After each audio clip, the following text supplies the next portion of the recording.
Complete শাটডাউনকে ঘিরে নাটোরে আন্দোলনকারীদের সঙ্গে পুলিশ ও ছাত্রলীগের সংঘর্ষ হয়েছে। পরিস্থিতি নিয়ন্ত্রণে ফাঁকা গুলি ও টিয়ার শেল ছোড়ে পুলিশ। এ ঘটনায় এখন পর্যন্ত এক পুলিশ সদস্য সহ আহত হয়েছেন অন্তত 15 জন। বিস্তারিত আল মামুনের রিপোর্টে। খালি পুরাতন বাস স্ট্যান্ডের পূর্ব পাশে, যেটি ঢাকা রোড পূর্ব পাশে, সেই স্থানে রয়েছে আওয়ামী লীগ অঙ্গ সংগঠন।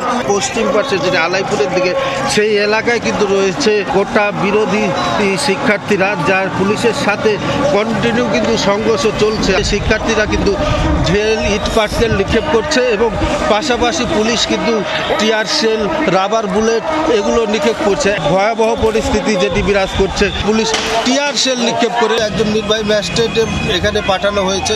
পুলিশ যেটি বলছে খুব শীঘ্রই তারা পরিস্থিতি নিয়ন্ত্রণে আনার চেষ্টা করবে।